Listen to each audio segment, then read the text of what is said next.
But we don't have Greg? We do have Greg. Okay. Of course, I don't have him. Can you use Okay. your glasses? It's 6:06 p.m. The June 14th meeting of the Mountain View Wisman School District Board of Trustees is called to order. Will you please stand and join me in the Pledge of Allegiance? To the flag of the United States of America and to the republic for which it stands, one nation, under God, indivisible, with liberty and justice for all. Thank you. The next item is roll call. Jose Gutierrez Jr., Ellen Wheeler? Greg Coladonato. And Laura Blakely. Laurie, you heard me, right? Yes, thank you. Thank Ah, you, Greg. Cool. Okay, cool. So everybody's here. And do I have a motion to approve the agenda? And where do we move the consent agenda item? So you asked us to make a few changes to the agenda. So you asked that we switch the order of items I and J during item 8 action, and then also during consent contracts, note that we have a revised state preschool contract, which is item H. And I would also like to pull the personnel report from consent. Okay. So do I have a motion to approve the agenda with the personnel report pulled, the items I and J flipped, and the revised preschool contract attached as item H? So moved. Seconded. All in favor? Aye. Okay, on a motion moved by trustee Wheeler and seconded by trustee Wilson. The consent agenda was approved. Do I need to read out with the changes that we stated? Do I need to state those? Okay, great. Thank you. Okay, now is the time for members of the public to address the board on any matters that are on the closed session agenda. Do we have any members of the public wishing to address the board on closed session agenda matters? Seeing none. At 6:08, we are moving to closed session. Did you sign this? I did. I'm sorry. I didn't know you had. No, it's okay. Have everybody. I think we're good. Greg is. Hi, Kathy.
No, maybe not.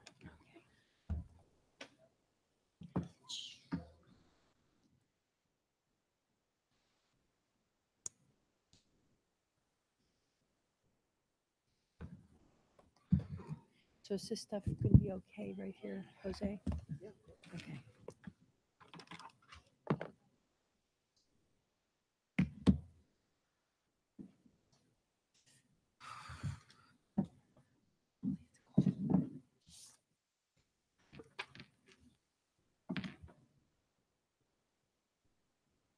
Somebody say something about it, the heat.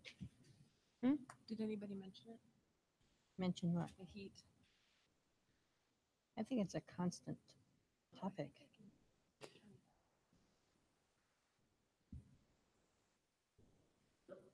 Thank you.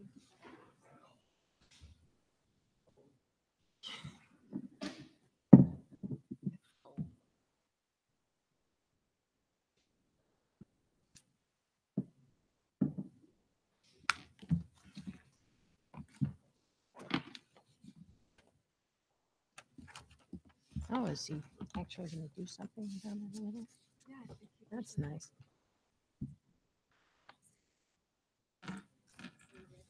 Yep.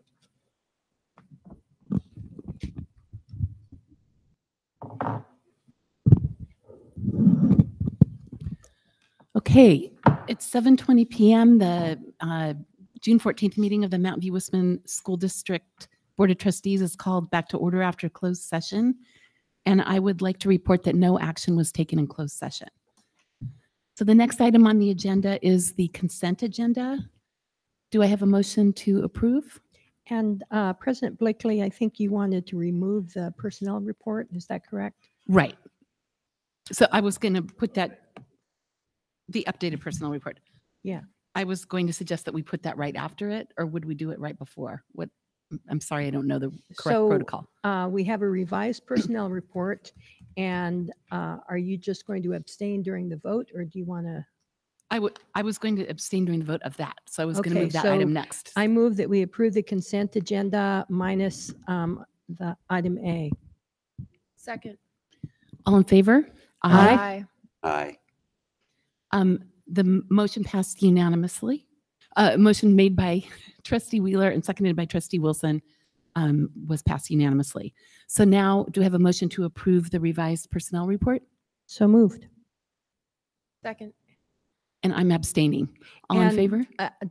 Does Dr. Rudolph want to explain what's in the revised personnel report?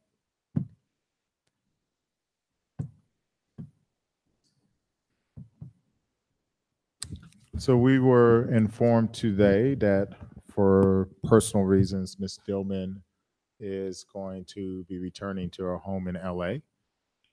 And in the interim, Ms. Sonia Gomez, who is the assistant principal at Crittenden, will be serving as the interim principal. Ms. Geisels, who is the chief human relations officer, will schedule focus groups, and we will look for principals during that time. And Ms. Gomez, if she is interested, is welcome to apply from there. But until we find a suitable replacement for Ms. Dillman, Ms. Gomez will be serving as interim. And what about an assistant principal? For assistant principal, we are also looking at an interim, an internal interim who is currently serving as a coach. As soon as I know more information, I will bring that back. Thank you. So I move that we approve the revised personnel report. Second. All in favor? Aye. Aye. And I'm abstaining. So on a motion made by trustee Wheeler and seconded by trustee Wilson, the motion passed on a vote of 4 with 1 abstention. I abstained. Everybody else voted in favor. Thank you. Okay, now it's the time for communications. Are there any members of employee organizations here this evening that would like to address the board? Any members of district committees that would like to address the board? Dr. Rudolph, superintendent's comments? Well, this is our last meeting of the year. So, well, school year. We have another one on August 11th and the 23rd.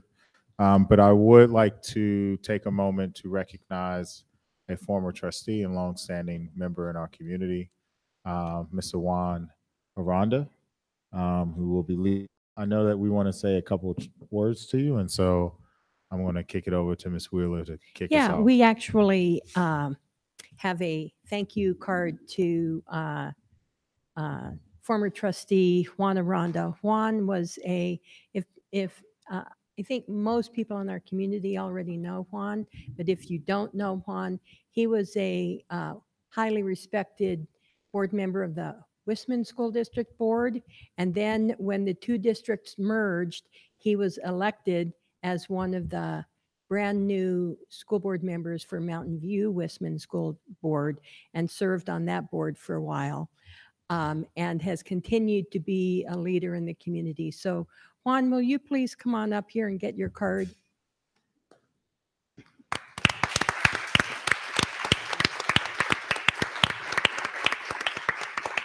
And I am standing over here on purpose so that you can come over and be seen in the camera. You come on over here.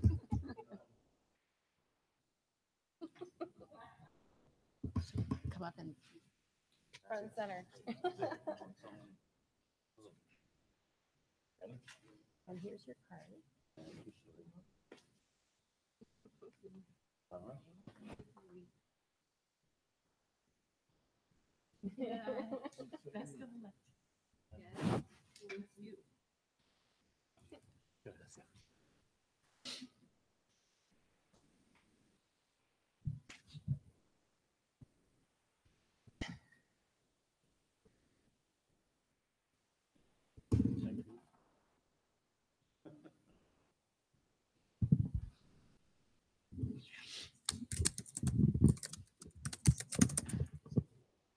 were there any other comments on other topics that you wanted to make, given that this is the last meeting of the fiscal year?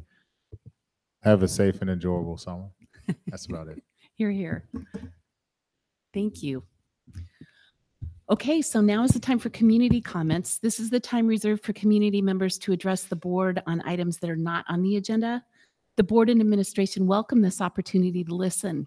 However, in compliance with the Brown Act, the board is not permitted to take action on any non-agenda items.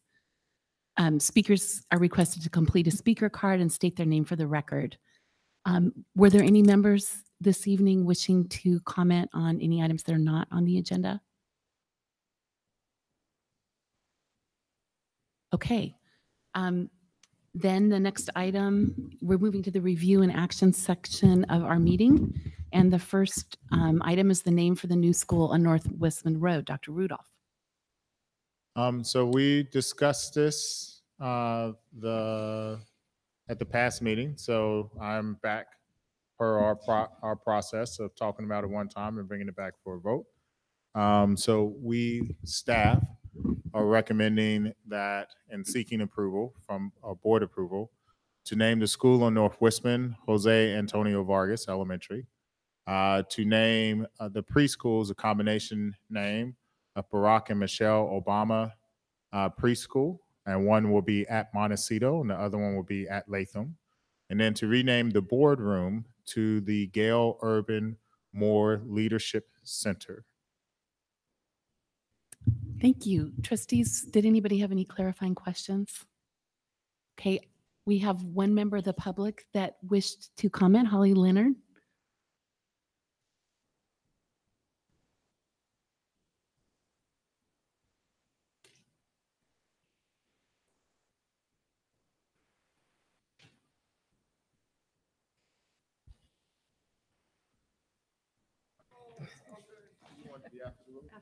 We should do it after the vote.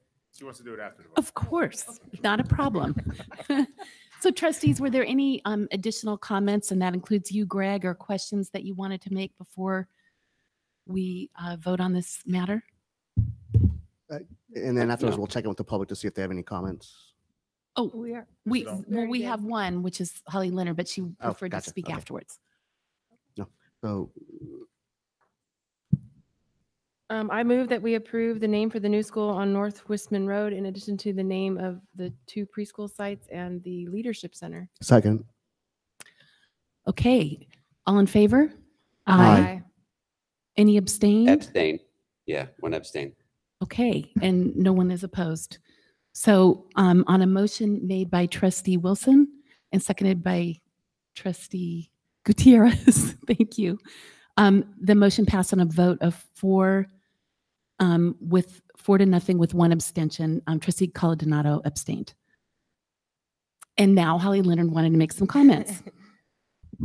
Thank you. On behalf of Gail Urban Moore's family, we gladly and I know we're honored.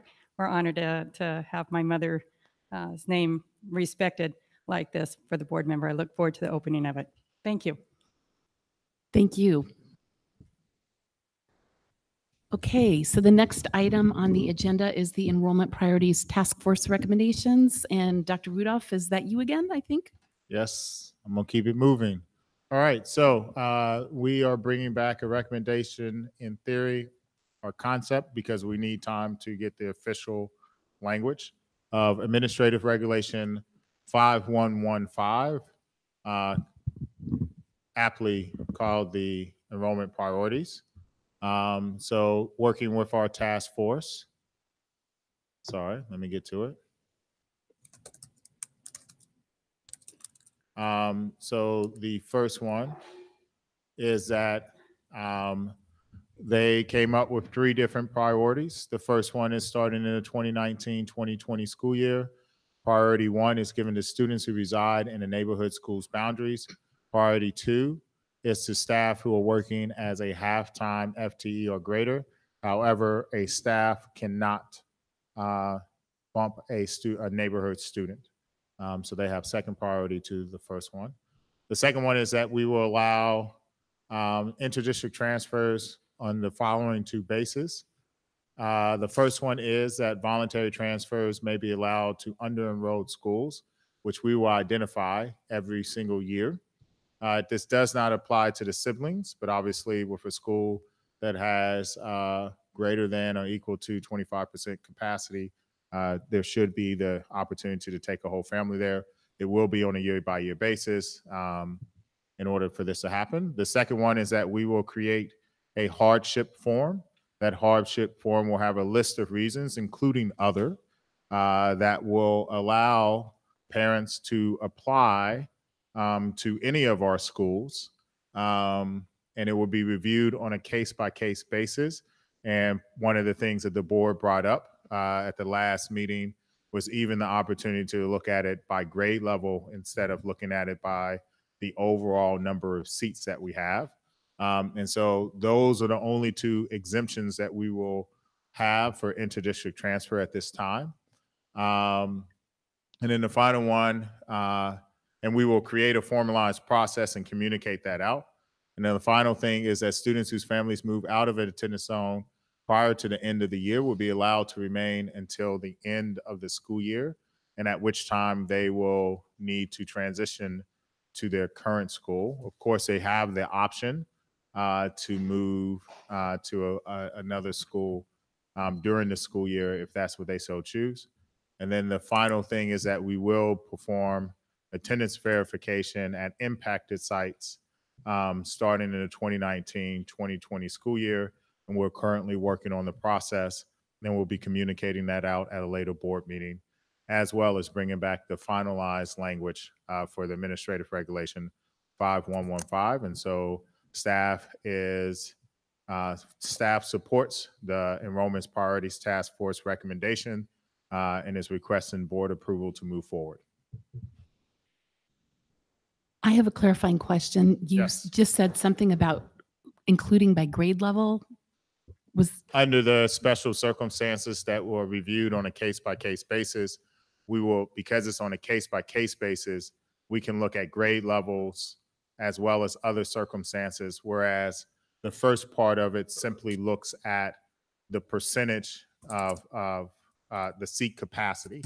So this other one is a little bit more nuanced that, one of the things, regardless of what happens next in the next presentation, one of the things that we've heard over and over again is that we need to treat students as individuals and not as numbers. So the first part of this looks at it from a number standpoint to identify the spaces that exist within a school.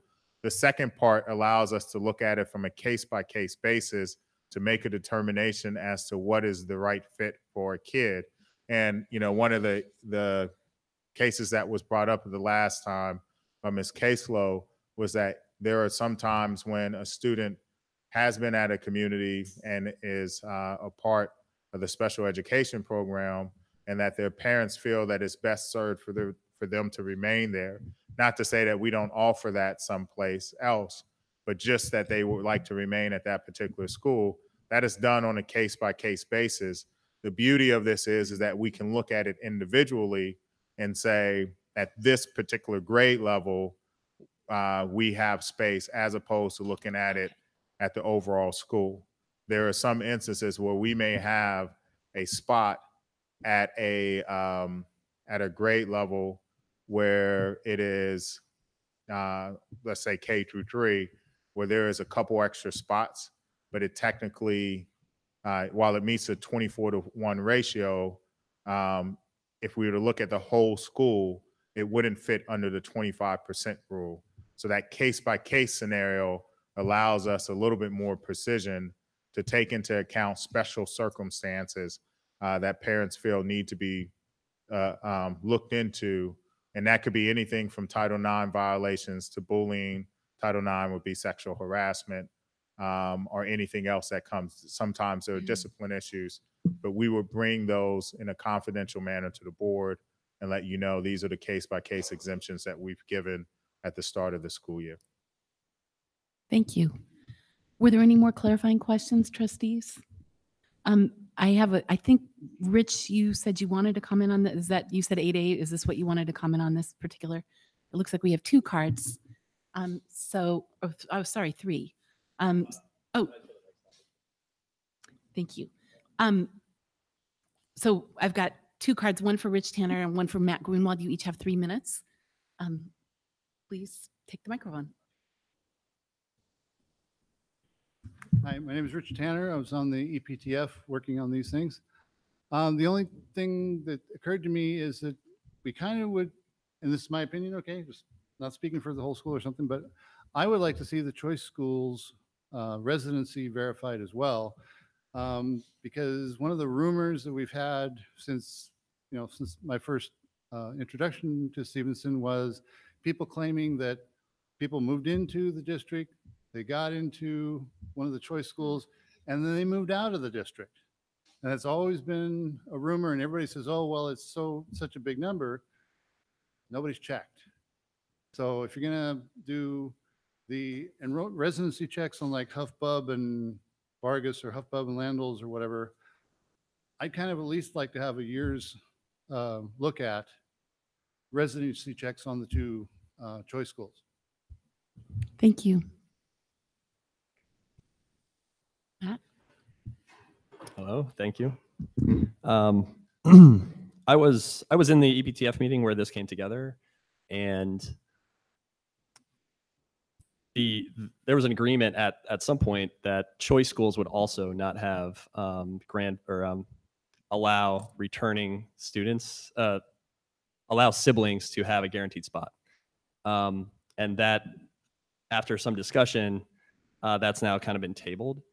And I think what I would say is that if you think about it, for flexibility in the future, you may want to have the ability to allow kids to move between schools. Let's say a group of 20 kids who want to go from Huff to Bub and from Bub to Huff. They may not be under-enrolled schools overall, but you may want to give them that, to make that happen, to balance things out. And I would say that if you can't guarantee that that transfer will be able to stay throughout their career, who's going to take that, right? And I think that was the discussion that was being had in the EPTF about choice schools that someone raised, is like, who would opt for a choice school if they weren't guaranteed every year to go through that choice school, and if the siblings didn't also have a reasonable expectation that the siblings could go as well. And that's why that's being tabled. So I would ask that you perhaps table or take out the part that says year by year basis and does not apply to siblings, and also the 25% rule. I think this is something that's still under development, and you may want to have more options in the future. And by agreeing to this now, you may limit your options later. Thank you. Thank you. Dr. Rudolph, did you want to comment on either of the comments, or should I open it up to the trustees? We asked EPTF that about the 25% rule. They said they felt like that was a fair number, so they were sort of in agreement with it.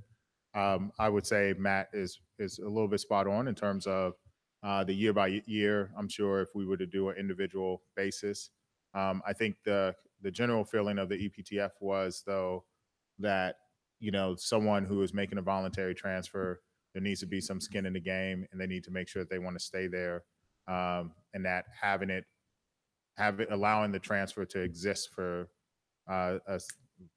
essentially as long the life of the student being in the school as well as their sibling is also part of the reason why we are where we are now.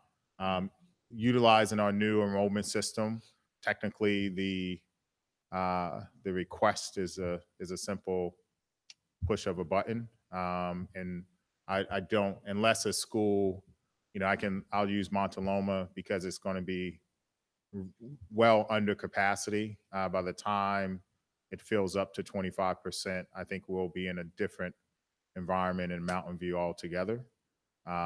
So I predict that the schools where we currently have space that has been identified, Theracov, Castro, and Montaloma, this won't be an issue whatsoever. But I do think, I would agree with the EBTF that there's nothing wrong with making people recommit to being at that particular school, and that they also apply for their siblings, and that if the board's direction is to make sure that we have neighborhood schools, then we always need to make sure that the neighborhood kid is granted the opportunity to attend the school over a staff member's kid, as well as over someone who has a voluntary transfer. And I think that's really the spirit behind the year-to-year process, as opposed to making it difficult for a parent to verify. Thank you. I move that the board approve the concept of amending AR 5115 to have 3 priorities as recommended by staff and the Enrollment Priorities Task Force. Second. Any further discussion before we vote? All in favor? Aye. Aye. Anyone opposed? Okay, on a motion made by Trustee Gutierrez and seconded by Trustee Wheeler, the motion passes unanimously. Okay, now it is time for what I think a lot of people are here for, the discussion about exemptions for boundaries. All right. I wish I could say that this one was going to be 5 minutes like the other items, but we're going to be here for a little bit. But I'll try to make it as painless as possible, considering that we've done this a couple of times.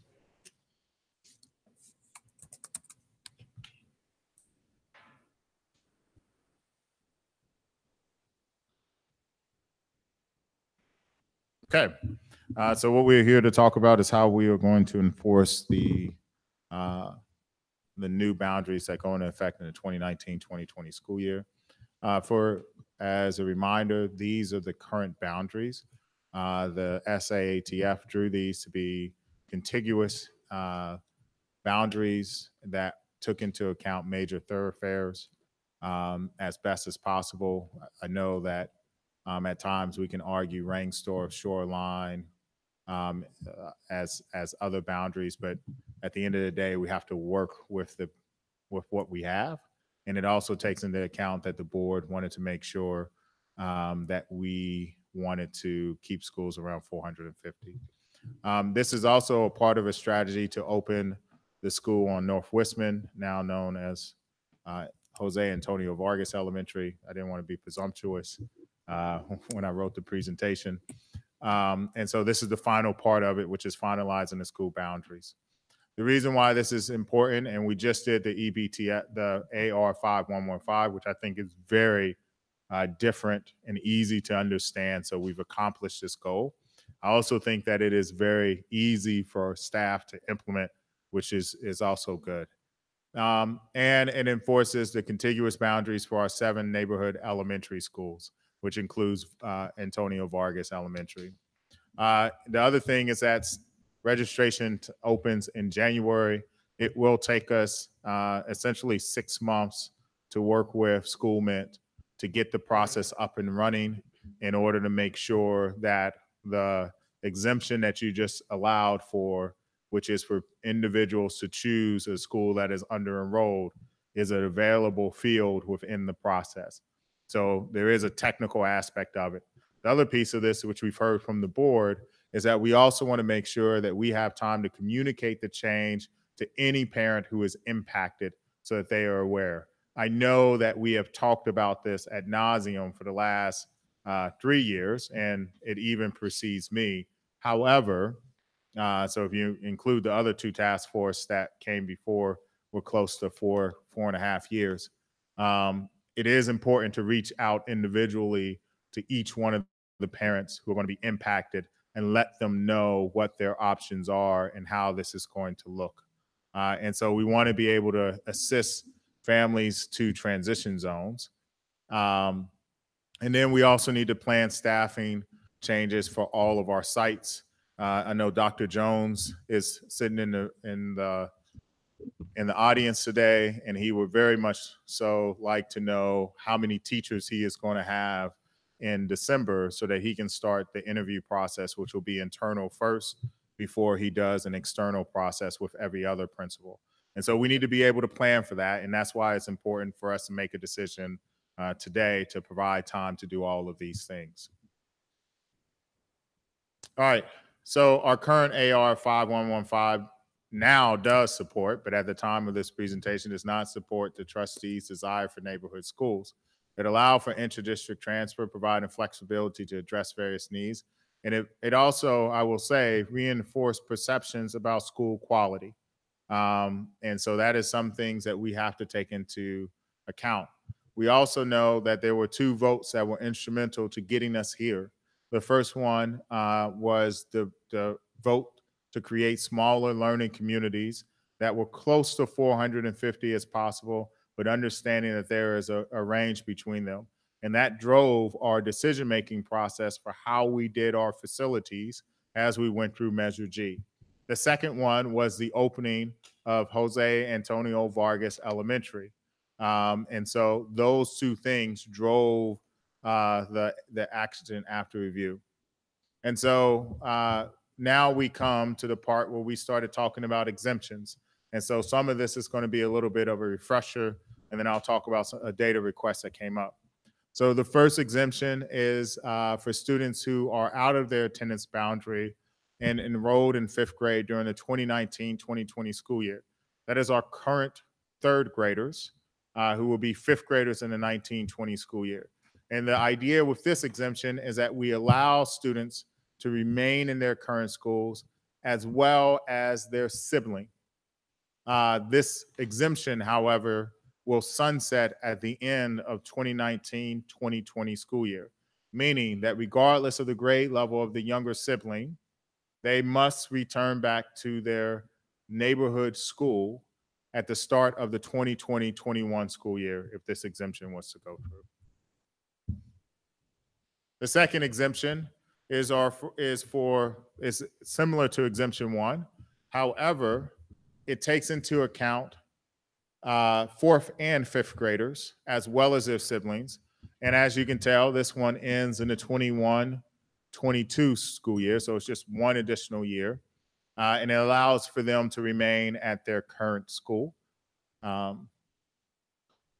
Exemption 3, for students who are out of their attendance boundary and reside in a transition zone number 5 will be allowed to remain at their currently enrolled school. And we took the number of students who are currently within transition zone 5, which is also known as the neighborhood of Willowgate.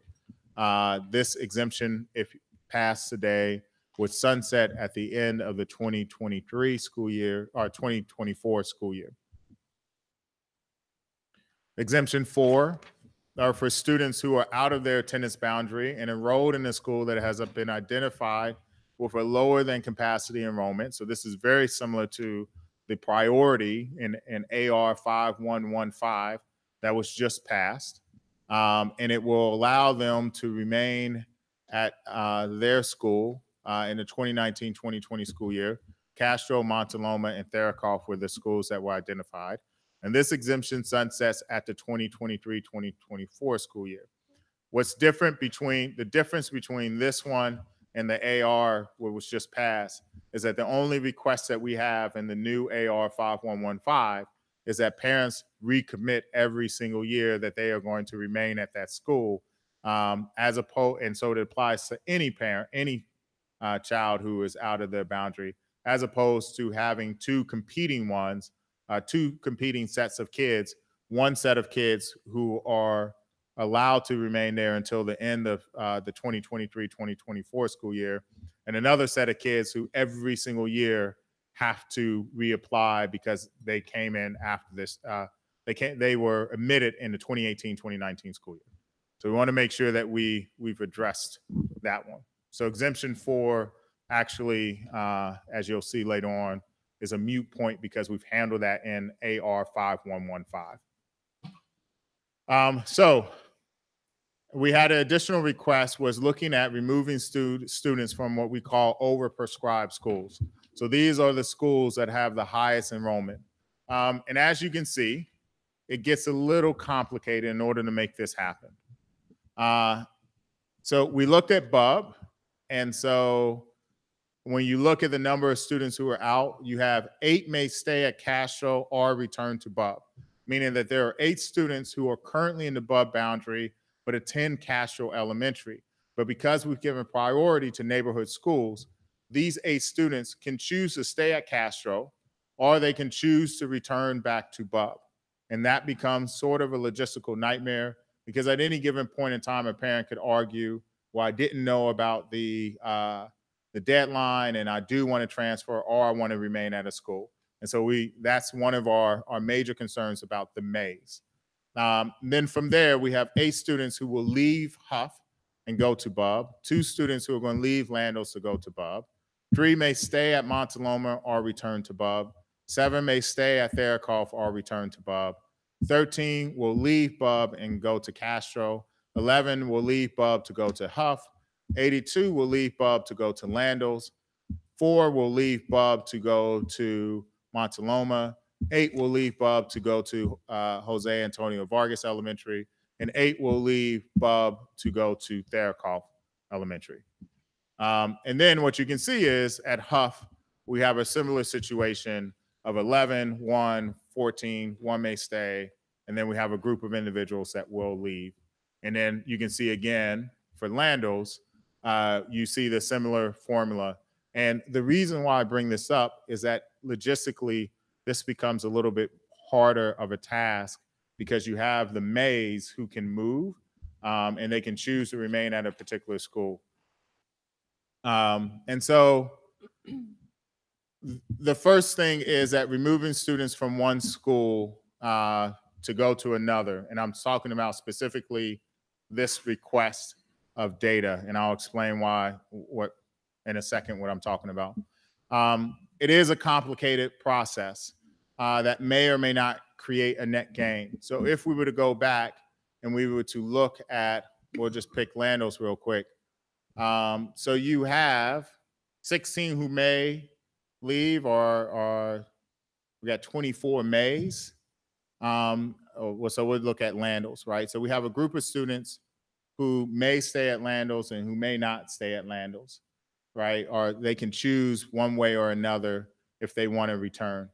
The net gain, when this is all said and done, once you start shuffling all the kids around, in some cases, the number of students actually it's a one-to-one movement. And so the complication of looking at just these 3 schools and addressing the transfers just at these 3 schools makes it really complicated. Just keep that point in, and I'll bring it back in a second. The other thing to consider And then I put in here the option for some students to return to the zone schools. It would be hard to staff to determine for budget purposes, staffing, as well as curriculum orders, because it's always in flux and a parent could always come back and say, well, I changed my mind. I want to attend this particular school. I also believe that the use of multiple exemptions will continue to hinder the district's ability to implement the new AR 5115 in the 2019-2020 school years. One of the things that was clear from SAATF and EPTF is that part of the reason that we are at the place that we are in, as well as community feedback, part of the reason why we are where we are today is that some of our exemptions or former priorities allowed or created the mess that we're in terms of once you attend a school, you stay at the school until you leave. Oh, my time is up. All right. So we want to make sure that we can enforce, and I think this is the most important part about this. The AR 5115 allows for the flexibility for the district to look at either schools or a case-by-case basis to move kids, which I think is very important. However, one of the things we need to take into account is what we're talking about is how do we enforce the school boundaries? And so we should not create a bunch of, staff's opinion, that we should not create a bunch of exemptions in order to address what the AR, which the recently passed AR 5115 already takes into account. And so using multiple exemptions only muddies the water. And so I think enforcement of the new attendance zones moves the district closer to meeting the Board of Trustees' stated goal for smaller learning communities and eliminates the excess need for portables. And if you saw in the packet, you'll notice that if you were to do a complete reset, you will have the desired effect that you were looking for, which means when I say complete reset, it means that we move any kid that is out of their current attendance boundary back to their home school. You will see that and Jose Antonio Vargas will be at 422 students. Huff, I believe, will be at 467. And then I think Landos is at 470 something. And I'm pulling off my memory, so we can always double check those numbers. So the recommendation is this, and this actually is a tough pill to swallow, but I want to be clear. There's a reason why we did the AR first before we got here. We believe that it is in the district's best interest to start enforcing the school boundaries as soon as possible. When I first arrived to Mountain View, we were in a heated battle about Measure G monies or funds. We had one community that was saying we should build. We have choice schools that were saying our facility is bad. We had other members of the community who were pointing to, why does this school get this particular facility? Then you overspent at this school and you should cut back. And what I saw as the new superintendent in 2015 was something that I wasn't really comfortable with. And I remember mentioning this to the group, the Slater Now group that came and spoke to me, that we are essentially ripping this community apart by arguing about community over community, which community has more value than another community.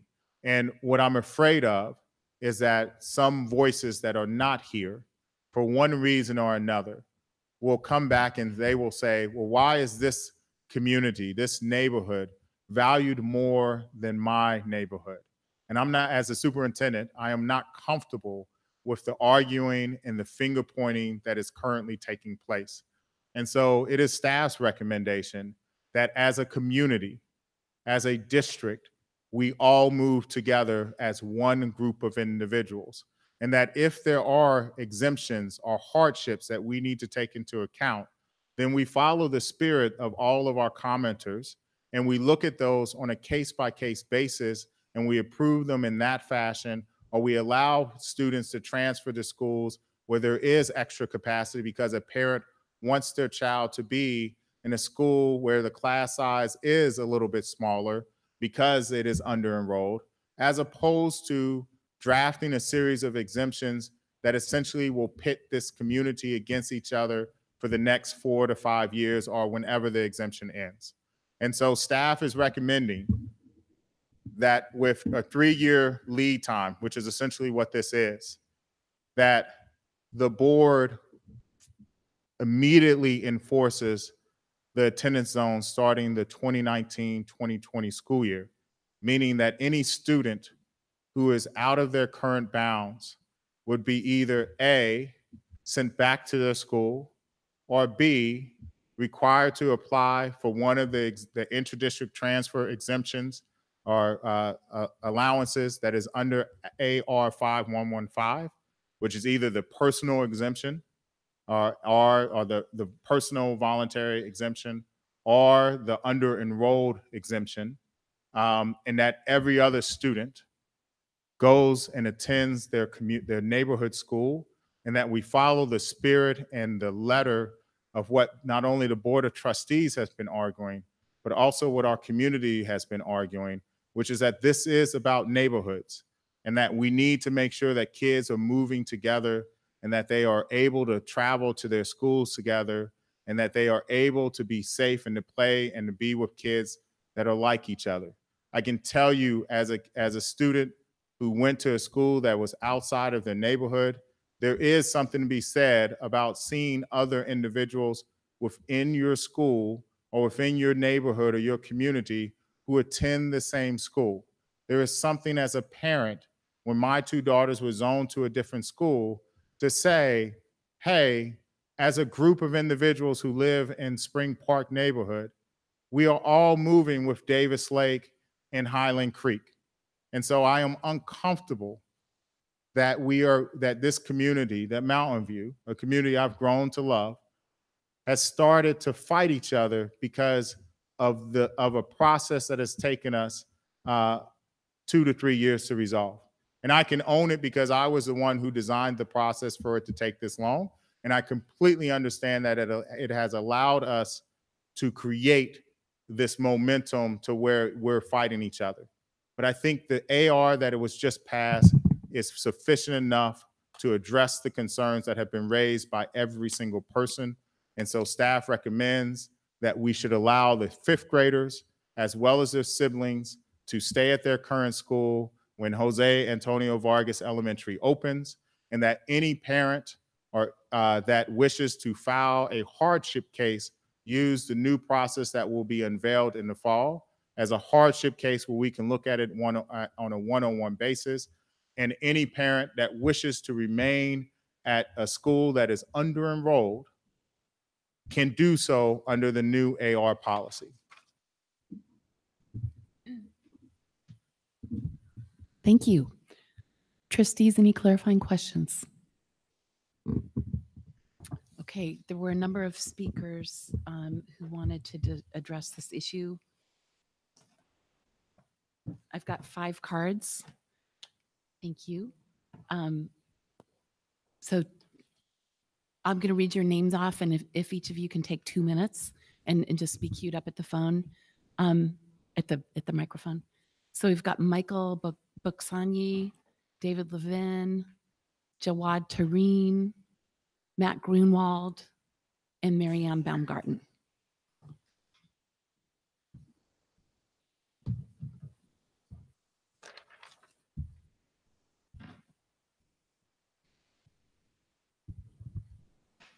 And please say your name when before Yep. you speak. Thank you. Hi, so my name is Michael Buksani. I'm here for Willowgate, the exemption 3. So you've probably heard all this before, but I still wanted to give our point of view. So my son graduated this year, kindergarten, and we've been going every day to what we call our neighborhood school, which is Landals, through the trail. And so just to keep it short, when we learned that we had to go all across town and now take a car and all the other things, it didn't feel like the right thing to us when every morning we're walking with 10, 15 other kids on the trail to go to our neighborhood school. And so, Yeah, that's basically why I think you should consider voting in favor of exemption 3. Thank you. Thank you. Good evening. My name is David Levin. I'm a parent of a student at Landals. I live in Willowgate, Transition Zone 5. I'm here to speak in support of Exemption 3. Exemption 3 serves the twin goals articulated by this board: minimizing disruption and fundamental fairness. I mean, to take up Trustee Wilson's invitation, how do I explain to my son? David, do you mind just, I'm sorry, picking the microphone up so Trustee Caldonado. Certainly. Thank you. Picking up Trustee Wilson's invitation, how do you explain it to children? How do I explain to my son that he can't go to Landals anymore because it's now packed with Shoreline West families? In contrast, he can't go to the new school, Vargas, because the boundaries have been drawn such that all the families in the North Wishman neighborhood are going to attend there. So without Exemption 3, I'm left without a fair account to give to my son. I understand Dr. Rudolph's point about intra-neighborhood fairness, but the process wasn't fair. We're not going to our neighborhood school, and Exemption 3 is the only way to make a fair result, and that is a sufficient explanation. It's not putting neighborhoods against one another. It's doing what's fair by our neighborhood. And one final thought: if there's a sense of a weariness with the board on the subject of grandfathering, it would be very important, it would be very unfortunate if this perception about weariness and coming together and healing would prevent our students, our neighborhood, from finishing out their education experience. We didn't create the oversubscription and overcrowding which drove this process. We clearly got the worst result of any other neighborhood. So it's perfectly justifiable for the board to support Exemption 3 and do the right thing and help me explain the result to my son. Thank you for considering my comments. Thank you.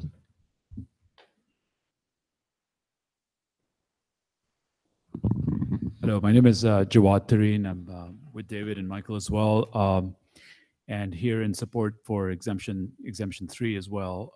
You know, as part of the Willowgate neighborhood, you know, I think our community is very unique. We have been going together to school, and we're just at the tip of the Stevens Creek Trail, and we use that as our main corridor to get to school, to the Landell School.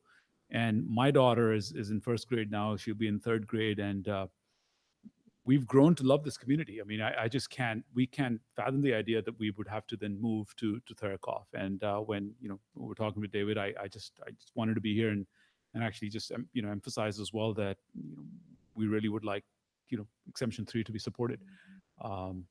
It's just that community feeling that we have today, and it would totally disrupt us and my family as well as part of the Willowgate neighborhood. Thank you for considering it. Thank you.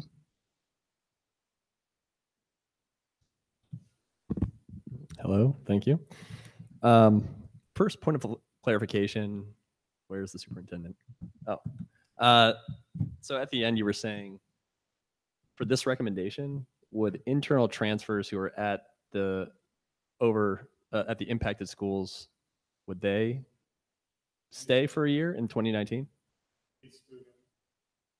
Not in fifth grade, not the sibling of the student, return back to their home school, currently zone school, unless they were approved with one of the two prescribed processes, AR 5115, which is transfer to a school as prescribed, or you can apply for a hardship, which will be viewed on a case-by-case basis, which will allow you, which, if that hardship is approved, would apply to any school. Okay. Is there something being said? Oh, Yeah. sorry. So I don't want to summarize that. Yeah. I was asking because I was confused. Last time we talked about internal transfers who are at the impacted schools would get to stay, which seemed just generally, I think, unfair to the transition zone students who have to move. But the superintendent said that they will have to reapply the same process as students at under-enrolled schools. So then I think we're aligned, actually. So then my only comments would be, you haven't specifically called out Romero Act and force moves, which you had asked about in the past. I don't know if they're case by case. Okay.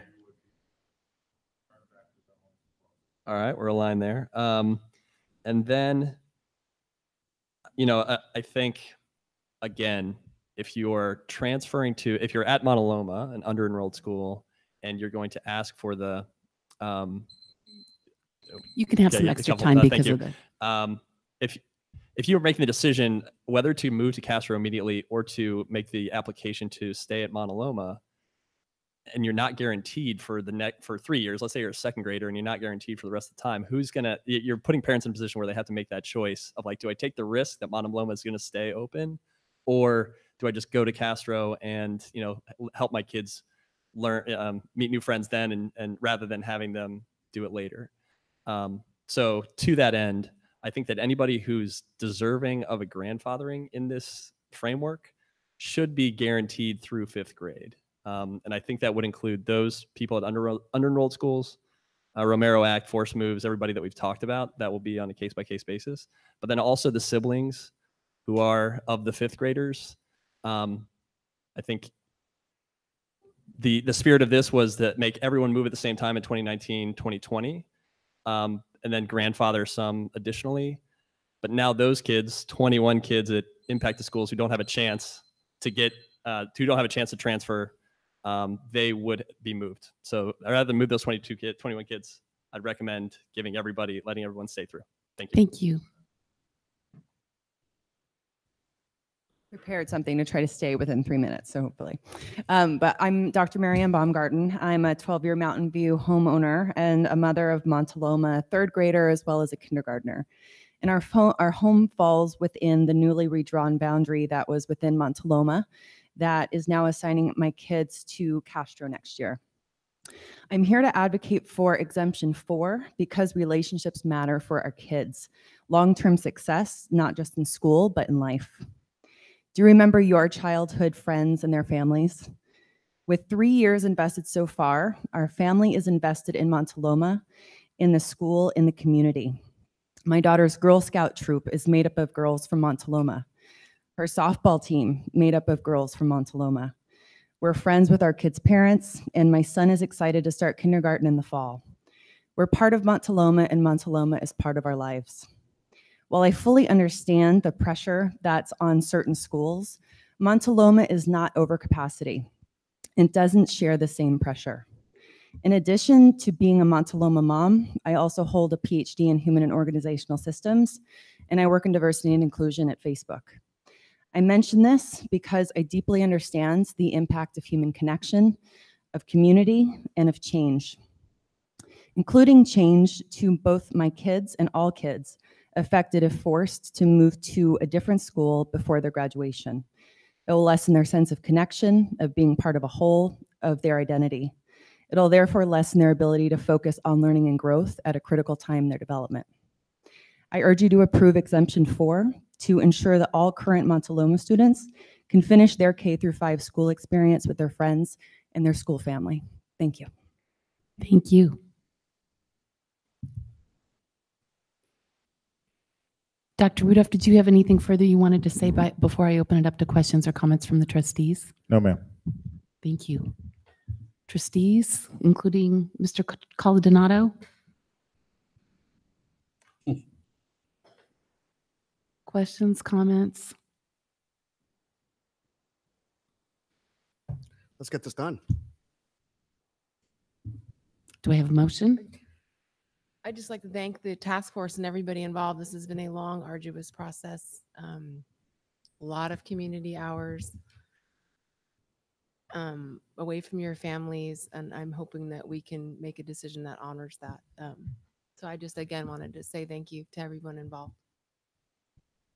And I think we all are very appreciative of all the hard work the task force, I should say task forces, have done, as well as district staff. I did just want to point out one thing, the PowerPoint for the the one that we did before this, is that enrollment priorities? Yes. It says special circumstances will be reviewed on a case-by-case basis. It doesn't say hardship. So they're not necessarily equivalent. I just wanted to point that out. So would anybody like to? I'd like to please. make a comment, which is it's meaningful to me that we discussed and agreed on the AR before we were asked to approve these, because I think the two policies work together, and the exceptions provided in the AR address, I think, a lot of the concerns that have been expressed. I'm satisfied that the applications for the hardship exemptions is going to be a meaningful process, and it will allow for the kind of choice that I have always advocated for in our school district. And, you know, as part of this process, you know, I've talked with a lot of people, I know we all have, and you mentioned it tonight, Dr. Rudolph, the overarching philosophy of neighborhoods and trying to help students and their families identify with their new neighborhood schools and their neighborhoods and make new friends with their new neighborhood schools. And I think having the 25% schools where if you are in one of those schools being assigned to another, you're going to be able to stay in your school because your original school for a long time, because all three of those schools are not close to capacity enrollment. So that's one thing that makes me feel better. I'm ready to approve the recommendation. I'd like to make one additional comment. I appreciate all the input from all the families, and this is going to be tough for some families. There's, you know, not everybody's going to win. But one thing I also wanted to say is with these boundaries, if they do get adopted, keep in mind that the middle school, like all kids from elementary schools, from a given elementary school will now go to the same middle school. So there won't be small neighborhoods that have to make a different choice or that have to go to a huge middle school where they only know 24 people. It may be a small consolation, but it is something to keep in mind that when kids are hitting adolescence and going through changes at that age, they won't be in this situation. So, well, and the reality is this is the first step of a long process. Nobody's going to win in general right now, maybe, but I disagree. I think the school district wins because now we're at the point where we need to make these changes and they need to happen now. And they're probably going to change in a matter of 3 to 4 years anyways because of the expansion that we're seeing in the city of Mountain View and certain neighborhoods in general. So we've got two choices. You do this now and we move together as a team, as a district, no matter where we live or who we are or what we do, or we pay the consequences later on and we drag out the process. That makes no sense to me. So having said that, I like to move that the board enforce the 2019-2020 boundaries for all students and include exemption number 1 for the 2019-20 school year. Before I second this, I'm looking at Trustee Coladonado over there on the screen. I'm wondering, Trustee Coladonado, did you want to make a comment before we have the vote? I support staff's recommendation. Okay, so I'll second the motion. okay, I didn't hear what you said. You supported staff's recommendation? Yes. Thank you. Just didn't hear that. Yeah. Okay, all in favor? Aye. Anyone opposed? Okay, on a motion made by Trustee Gutierrez and seconded by Trustee Wheeler, exemption 1, the motion to approve exemption 1 passes unanimously. Thank you.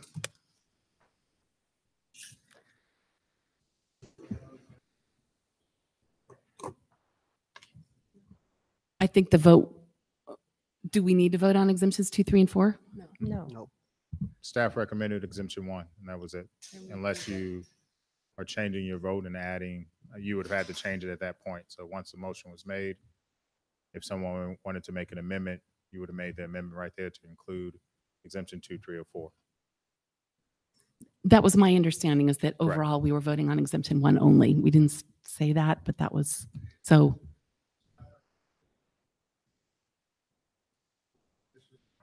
I think the action we took is clear. I think the board just approved exemption 1 only. Correct. No.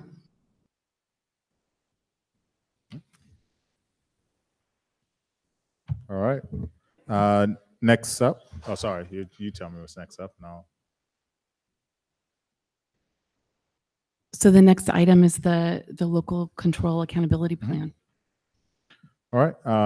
At the last meeting, Kathy Bauer, who's our Chief Academic Officer, brought to you the LCAP and presented to you on May 17th. And we also held our public hearing on May 31st.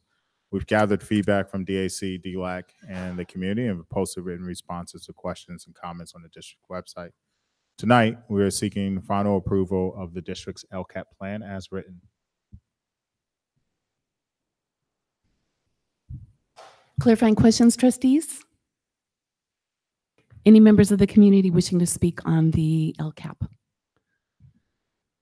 Can I make a comment here since it's, I think it's really helpful. It's a really good method to have the discussion portion of these agenda items in a meeting before the one we were asked to act.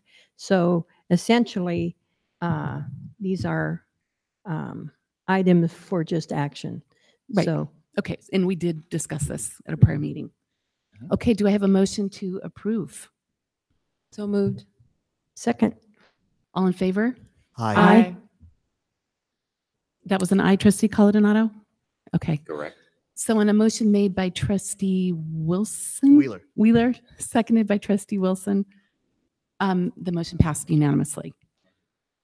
Okay, the next item is resolution 1675.6/18, the 2018-19 education protection account. Yes, thank you. Dr. At the previous board meeting, May 31st, we conducted a public hearing for the resolution for the EPA funding for the state. Staff is recommending approval of resolution tonight for the 18-19 school year. Questions? Any comments from the community on this item? Okay, do I have a motion? Unless anybody has, I move that the Board of Trustees approve resolution number 1675.6/18 for the proposed uses of the 2018-2019 education protection account, in parentheses, EPA funds. second. all in favor? Aye. Was, thank you. Sorry, I'm having trouble hearing you. Okay, on a motion made by trustee Gutierrez and seconded by trustee Wheeler, the resolution 1675.6/18, the 2018-19 education protection account passes unanimously. The next item is the 2018-19 budget adoption. Dr. Clark? Yes, thank you. At the May 31st board meeting, we conducted a public hearing on the draft 2018-2019 budget adoption for board's consideration and public comment. Staff is returning tonight with a recommendation for the 2018-2019 budget adoption approval.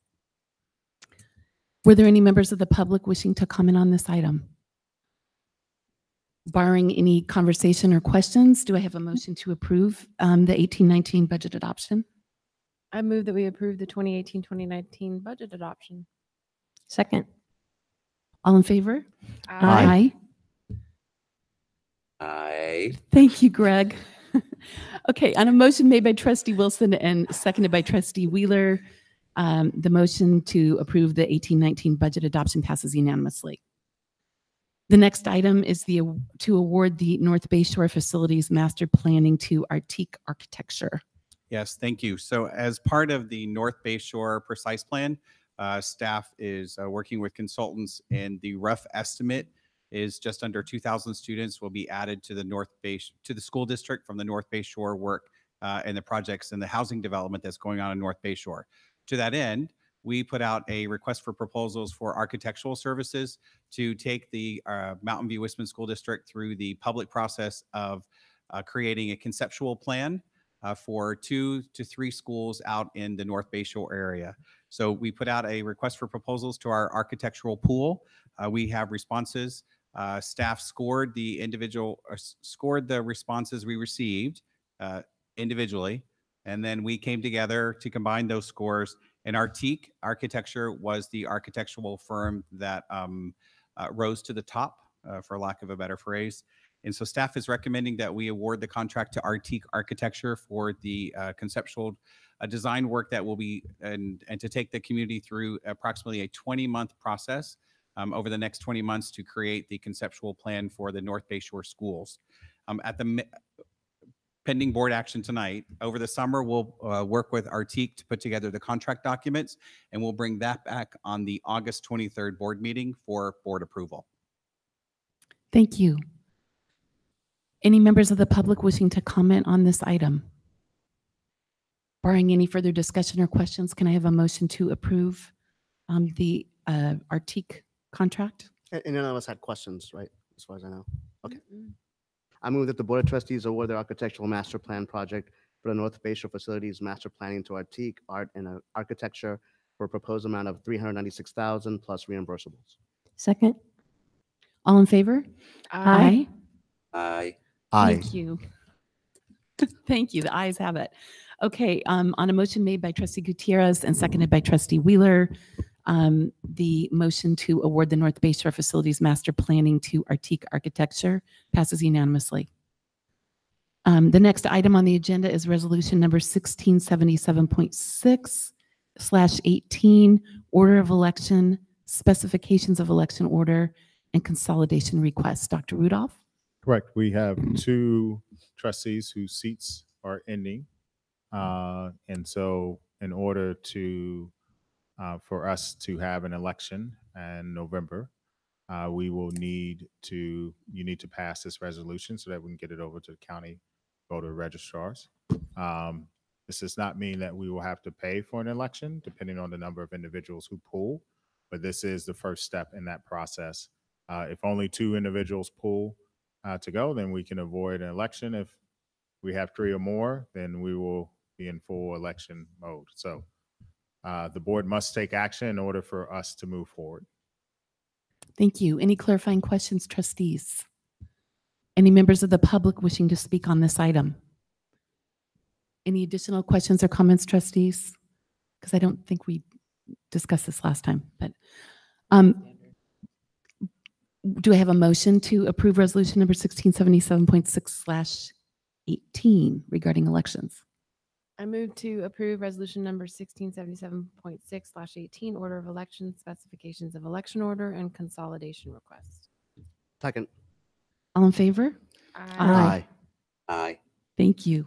Okay, on a motion made by Trustee Wilson and seconded by Trustee Gutierrez, resolution number 1677.6/18 regarding order of elections, specifications of election order, and consolidation request passes unanimously. And then we had flipped the order of what was shown on the pre-published agenda that was item J will now become item I. That's Title 4, Part A plan. So that's the next item for approval. Dr. Rudolph? Correct. Through the federal Department of Education, the state is now offering the opportunity for districts to apply for additional funding through the Title IV Plan Part A. The plan was presented in the packet. So the district is seeking approval for Part A. And then the second part of this is we will then ask for approval to submit the consolidated application for funding. Thank you. Any clarifying questions, trustees? Any members of the public wishing to speak on this item? Barring any conversation, do we have a motion to approve? Sure. I move that the board approve the Title IV Part A plan for the 2018-2019 school year. Second. All in favor? Aye. Aye. Was that an aye, Trustee Coladonado? Yes, it was. Thank you. Okay, on a motion made by Trustee Gutierrez and seconded by Trustee Wheeler, the motion to approve Title IV Part A plan passes unanimously. And I should have said this earlier. This will help to supplement our strategies for EL students as well as professional development for all of our teachers. So we'll be supporting Title III as well as Title II across the district. Thank you. So the next item is what was I on the pre-printed agenda is now become item J, and that's the 2018-19 consolidated application for funding. Dr. Correct. Rudolph. So staff is now seeking approval to submit the consolidated application for funding to the state for Title IV funding, which will be used for professional development as well as for our EL students. Any members of the public wishing to comment on this item? Trustees, any questions or comments?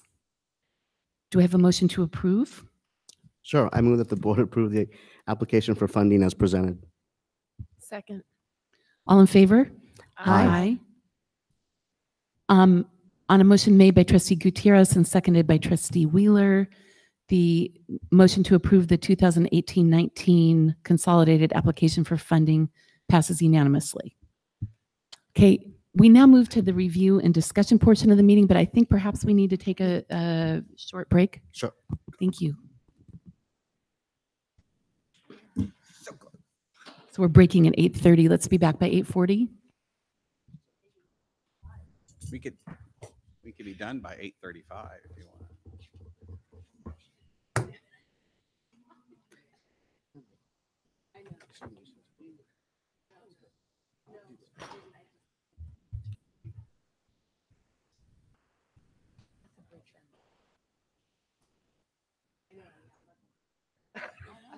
Right, we talk about that, right, and so that's what Ms. Rush and I were talking about was, here's the district, and then the savings from the district, we can't, savings from the district will not pay for us, so we can't do that. So then if we go through that savings right there, will not pay the COP. So then we thought, well, then the conversation we've had, that's why I love you, where to go. Maybe it's not solar everywhere. Like it's every, there's a couple pieces that get like covered, and then we maybe do a panel somewhere. And then we were talking about the idea that these three sites, that's why I asked him to do a different color. These are all the sites, this blue And that's okay. is a different color. Now we're just talking about these three school sites. They will produce that. Yeah. Exactly. Right. Right. So, and then, so there's nothing exciting. You want to jump back into this back here and We need to somehow get clarity. I mean, do you want to, like, that's been planted with trees and is a bioswale, which is required by DSA. Also, Exactly. So, and then you got this session. This is the brand new auditorium, and this is so. Do you go ahead and penetrate the roofs? Do you wait for those schools that the roofs are going to get replaced in 3 years, and then we talk about doing this is a multi-phase project. 2019 has 3 schools. 2020 we had 3 more schools. 2021 is the rest of them. So as we go through and do roofs, or and where. problem is if you pick us portfolio and the pricing's not there, go into 2020, start building then. Yeah, you and missed have 2019, ITC, right? you Exactly. get But ITC. if we fully fund it Yeah, completely, yeah. right? Or if we fund it with the COP and we make sure that whatever those COP funded projects are started by 2019, and then our Well, capital. it doesn't matter if you're funding it, you can't take it. credits Exactly. anyway, so No, you but can do it. but if we're, oh yeah, and we're doing the COP, right, paying for it, right? So I think for us, what we were talking about was, where would they put stuff? Where is the board comfortable putting a solar panel for a shade structure? And we talked also about the schools, like that's a genuine shade structure on the yard for lunch. Right. That'll be picnic tables. Sure. So Stevenson is a great spot. Do we try to focus on all the shade structures that we're going to put at our schools and say, come summer of 19, everybody gets a shade structure that's a solar? Okay, so how do, and you want to get this out in front of the board, right, tonight? Yeah, So where do you think, I think we should get onto that probably pretty early on, like when we do, start the agenda and we Yeah. talk about it, we talk some overview stuff, and then the next slide here Mhm. is, this is the 10-site slide. Mhm. I'd kind of jump into it right Sure. there and say, let's Right. take a look at these Right. sites. And one of the things that we've talked about is that estimated savings for the very first year And then one of the things is like that savings is going to drop or change or fluctuate. Right. Right. But that's the very first year estimated savings. To get that, you have to do all of that. And we've talked about that. This plan gets us this. So if you don't want that shade structure there or that size of a shade structure on this campus, if you don't put that somewhere else in the district, you're not going to get Well, that. and it's, yeah, the other thing is you can't take, this is designed to offset 95% of the energy at each one of the sites, right? Right. So you can't really put it on a different site Yeah. that's not contiguous with Right. the other sites. And it's connected on the meter. And so these guys are all separate. So if you're not doing like this at Crittenden, then you're not getting that estimated savings. Right. My fear is this is well, right? so it's a little more complicated than that. Some of these sites actually just don't pencil because they're so small and they're tough to do, and so Right. the cost of PV. So if we pull them out, Right.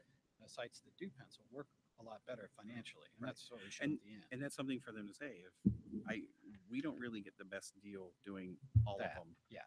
Maybe it's more so as we focus on these three because what's the goal of Right. solar? And one of the things that Save we- money or Well, yeah, do that- good. Right. I mean, if it really is about saving money and doing the good, then maybe it's not so much this is the best for the district. So what we usually do in this case is we usually put it out to the vendors, right? We Mhm. put an RFP together and we say, hey, we want to build on these sites in this year's, right? And you've got changes coming along. Mhm. So we're going to say, this site gets built, these sites get built 20, 21. Mhm. But put it all out there to the vendors and let them tell us what they can do with it. And then we can decide, these three sites just don't work. Right. Right. Right. But it's best just to see what they come up with, Right. because sometimes they come up with some stuff that's cheaper. Because the goal for sure is to make sure that the board realizes some of that. Right. And that it's So we'll not talk it's not when we come back in August and say, oh, we got the RFP and they all Castro doesn't work as anything. Well, wait, I thought everybody was going to get solar. Right. Right. So it's like, what's the goal of solar? Reduce the electrical, the overall cost in the district? Or is there some solar solution? Exactly. Or is there some solar solution at every single school site?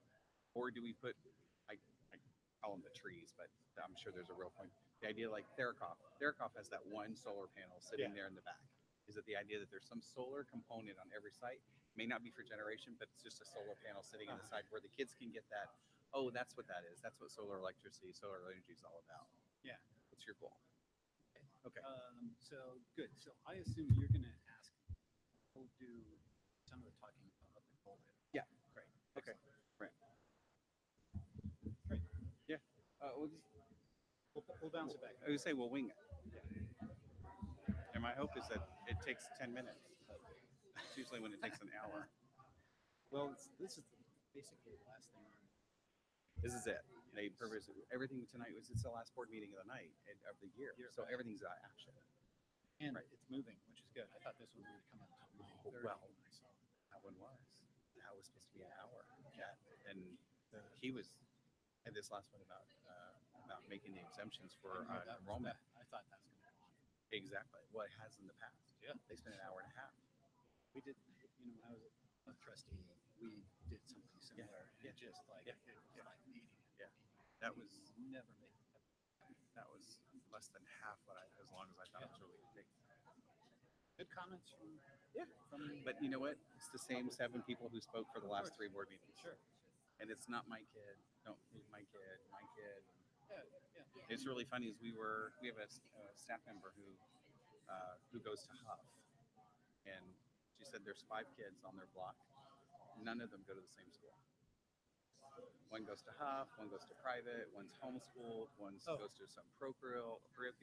So they don't go to the same school. But Anyway. they're all tight because Right. at the end of the day, the school day, they all come home and they all play soccer together and they all Right. run around to each other on the streets and they hang out on the weekends. So I joked about the people you're keeping these kids at these schools. That's not your neighborhood school, but when Johnny comes home at the end of the day from school, he goes out to play with Timmy across the street because Timmy comes home from his school. So, It's just always really but tough. it's really hard. But then I think about the number. We all moved. Yes. I was in the spring of my 3rd grade year. My father did not ask me, Robert, do you want to stay at this school while we move to somewhere else? He didn't ask me that. It was like, we're moving over there. Get the car. That's what it was. And somehow I made it. I grew school district as my dad. My father was the board president. Oh, nice. He was on the board for 16 years or something like that. His dad, board president. Oh my gosh. Jeez. I'm a fourth generation. Yeah. Yeah. School board member. Yeah. I think it's going to end there. Yeah. Very good. So yeah. I'm going to go close the kitchen doors.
It's 8:40, guys.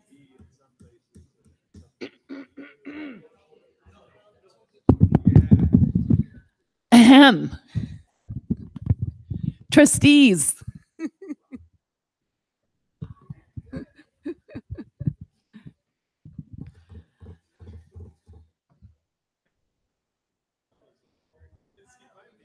Open by 9.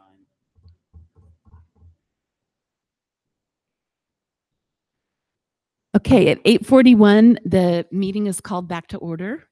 And the next item on our agenda is review and discussion regarding Sage Renewables solar feasibility concepts and financing options. Dr. Clark. Great, thank you. We are back again tonight to continue the conversation about the idea of solar feasibility or feasibility of solar solar solution inside the district. Sage Renewables, Tom Willard is back tonight to present the next phase or the next step in the assessment. One of the goals for tonight's is to receive direction from receive directions from the board on the goal of solar in the district, whether it is all about cost savings to the general fund, to install solar solutions in the district to reduce our electricity bill, which will in turn a savings to the general fund, or is it a component of solar electricity, solar generation in the district for the renewable aspect of the environment, or is it a combination of both? And if it is a combination of both, if there is one that has more importance than the other, which will lead to us over the summer. Our goal tonight is to receive board direction as well, to where over the summer we'll put together the request for a proposal and to put it out to vendors, and then they'll come back and we'll score, and we'll bring that back to a future board meeting for action for the board or discussion from the board, and then action to move forward on next steps if we do so. So I'll give it to Tom. Thanks. Thank you. Okay, back to see you all again. And so what we're doing tonight is we're going to go over, we updated the analysis that we did and proposed last time. So it's a tightened up analysis. And let me get right into it here. I'm so sorry. Can you please get closer to the mic? I will. Thank you. Thank you. Thank you. Okay. Thank you. Yes. So the study overview is that we looked at all 10 district sites, evaluated the historical usage that you have at each one of the sites, and we took into account the Prop 39 and modernization work and new stuff that's going on, figured all that stuff out, developed conceptual PV system sizing at each one of the sites, all 10 sites. And that sizing is 95% of the offset to offset 95% of the energy at each one of those sites. So that's what you'll see here. And then we performed a life cycle financial modeling of that. And I'll go through all that coming up. So first slide, Robert really wanted me to walk through the financial modeling assumptions that we put forward. So the project lifetime is 25 years. That's the standard lifetime for solar PV systems. The panels are warranted for that time, and that's what we use. We're talking about net energy metering everything so that your meter spins backwards and you get credit for it when you're exporting energy to PG&E's grid. Annual utility inflation rate, we're using 3% per year. And that is based on the last 40 years of PG&E utility rate inflation for commercial customers like yourselves. And that's basically the CAGR over that last 40 years. We're also taking into account that there's some risk that future changes to tariffs will actually reduce the value of solar. Most of that's coming out in the big changes to the tariffs that we talked about last time I was here at the CPUC. We still think that there's 0.25% a year that we could lose because of changing the tariffs in the future. So we've got that in there. Time of use grandfathering, talked about that a little bit last time. That goes on for 10 years. At most, it ends at the end of 2027. At that time, we think there's going to be a 5% loss in the solar value because you're going to transition over to the time of use periods that are in place at that time. Next thing was NEM 2.0 loss. NEM 2.0, the net energy metering, it's grandfathered for 20 years from the date when you first turn the PV systems on. So at the end of that first 20 years, you're going to go over to whatever NEM scheme is in place at that time. We think you're going to lose about 15% of the value at that time. So 20 years out, another loss in solar value. All this is into the modeling. And then our net present value calculation uses a 3% discount rate, which is roughly inflation plus some. Okay, so those are our main financial modeling assumptions. The solar PV system, this is an overview, 10 sites, 1.7 megawatts, close to $7 million installed. It offsets 95% of your energy across the district and 74% of your bill. So those are two different things. Kilowatt hours, 95%, dollars, 75%. 16 million tons of CO2 offset during 25 years. And there's 65,000 square feet of shade, which is becoming more and more important to a lot of our clients. Okay, so this is a slide. I think that we looked at this last time. Basically, it says we looked at each one of these sites, really did a deep dive on it, what you use energy now, how it's going to change, and what the changes you're going through are going to add to it. All right, moving on. Here we go. Sizing and performance. So each one of these sites, this slide shows year one savings in that column over there. It looks like about the sixth one over. And again, this is with putting solar on all the sites to offset 95% of your usage. This is a maximum project. And $455,000 of savings at the end of that first year, 74% of your bill. Okay, financing options. So if you've got cash, which very few public school districts do, you could buy it for cash. You get the best savings from cash typically, but it's a large upfront cost. You probably don't have the cash. And when you own the system, you have to maintain it. Not a big problem, but you have a third party come and maintain it. Tax exempt lease purchase, it's essentially a loan. It's called a lease, but it's a loan. You own it, you pay it off over 10 or 15 years. Right now, we used a fairly conservative interest rate of 4.5% on that. And it does not perform as well as a cash purchase or the third one over, a power purchase agreement, where a third party comes in, builds the system, owns the system, sells the power to you. It offsets your PG&E power. You buy the power from them for less, hopefully. So that's the third one, and we're seeing that in this scenario, it's actually outperforming the other two. Couple of good things about PPAs is that they align the incentives correctly. So a vendor is owning those systems and doesn't get paid unless the systems perform. And so they're highly incented to make sure the systems work and they last for 20 years for that whole contract. And you don't have to maintain the things. An important piece of that as well. Okay. So 25-year financial modeling summary. Again, this is all 10 sites. And we showed the 3 right-hand columns there are cash, the lease, and PPA financed. In our modeling, we show that the cash would save you on a nominal dollar basis, $3.4 million over 25 years. On a net present value basis, looking at it with a 3% discount, that's slightly negative at $164,000. The lease is barely breaks even over 25 years and is a bit over $1 million in the hole on a net present value basis.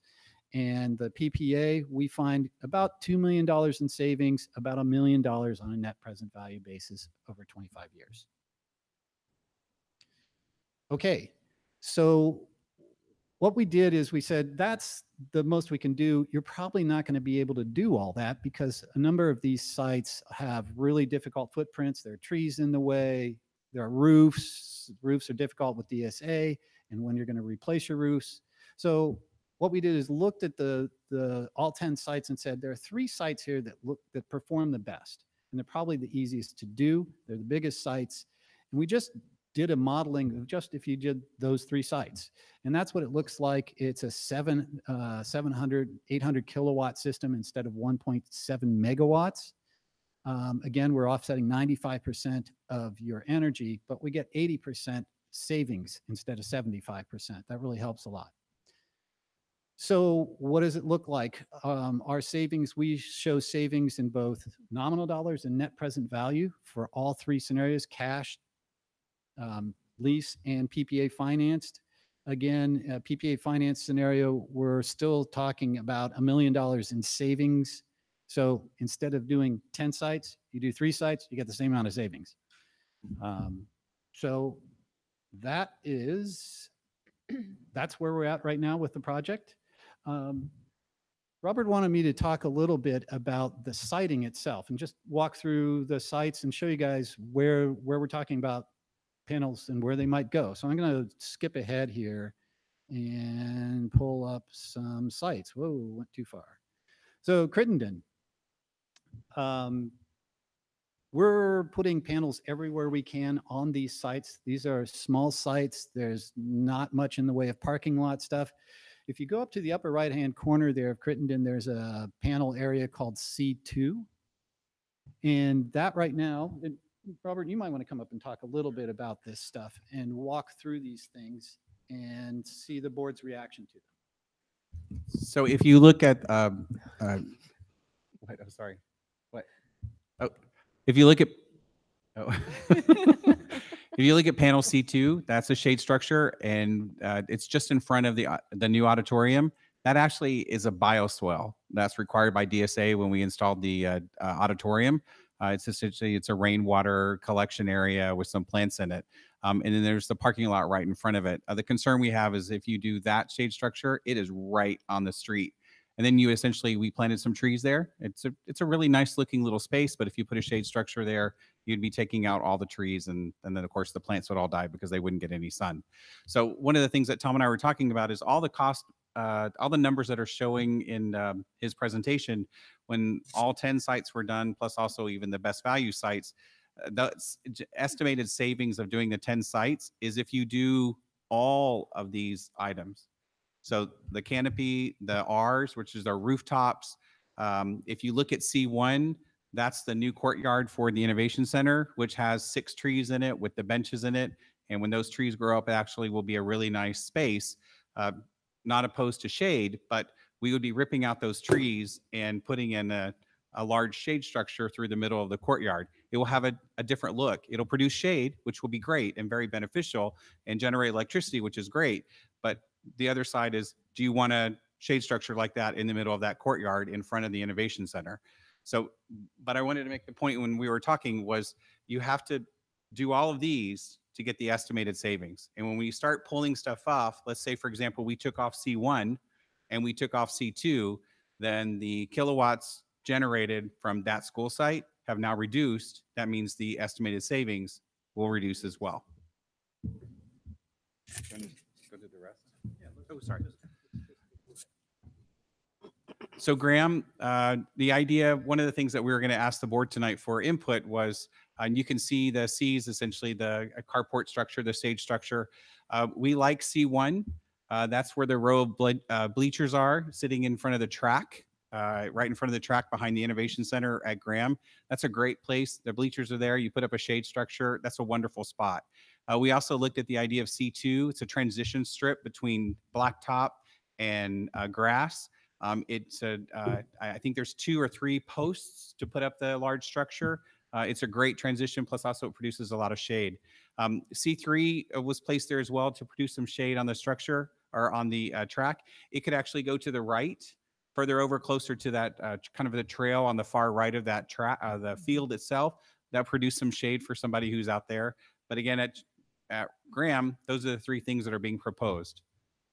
Bub, it's a large shade structure. This photo is, Google is not caught up to where we are. We had a lengthy conversation about, do we bring up architectural drawings so you can see what Bub and Huff and Landals and Critton and all of them really look like in the future. But they're not near as pretty and they're very complex versus just a Google Earth. So you know that those campuses are looking different. But right now I say essentially a stage structure at Bub between that transition, the play yard to the grass field. Again, it produces a lot of shade for that school site. Bub already has their shade structure. This would be one in addition. If you go to Landals, the same idea. That's Stevens Creek Trail, the trail that's on the side, on the back. We thought the idea of you could put a nice little shade structure back there. Parents, community members who want to come on the weekends, they produce some shade. They can watch the kids play on the grass. Right now, we have those portables at Landals, which based on tonight's activities, may or may not leave sooner than later. Those portables that are sitting for the temporary housing for Landals, that would be a really nice spot for a shade structure between the transition from the blacktop to the field, right there next to the brand new MUR. Same thing for Huff. You have those portables are all gone now. You have the giant MUR going there. There's plan for a shade structure to go there. That's maybe too close to the MUR, but it could go in that transition between their play structures. There's a big asphalt right there. We've actually checked with the principal already. He's totally happy to have those tetherball poles go away. So you could put a nice shade structure in between. Tetherball poles are illegal in Texas, by the way. So between the shade structure in the middle, the play structure in the middle, and the shade and the play structure on the south side, a nice big shade structure could go in between there. Nice for the school site. Castro Mistral, just because it is so dramatically different. C1 is a shade structure over essentially the parking lot at Castro. And that is a really tight spot, would produce some shade for parking, which would be really nice as well. And then those are 2 roofs because of the trees, minimal trees that are between those 2 buildings. There's a roof application. And Tom was right, between DSA and roof penetrations, it's different. Technology is different now than it was before, but we still have to go back to DSA to get approval to do anything on the roofs. That could be a challenge and could be a lengthy time. Mauna Loma is actually a really good spot for a lot of roofs. Their shade structure is hard to see in there because this is the old building, but between the brand new MUR and we took out those 3 small buildings, the shade structures to go right in there, there is a very large tree. We kept that tree during construction purposely. We worked around it to keep that big tree. It's probably a good 40, 50, 60 foot tall tree right there over that where the shade structure will go. A solar shade structure won't work. It'll be covered by the tree itself. So this is a rooftop application.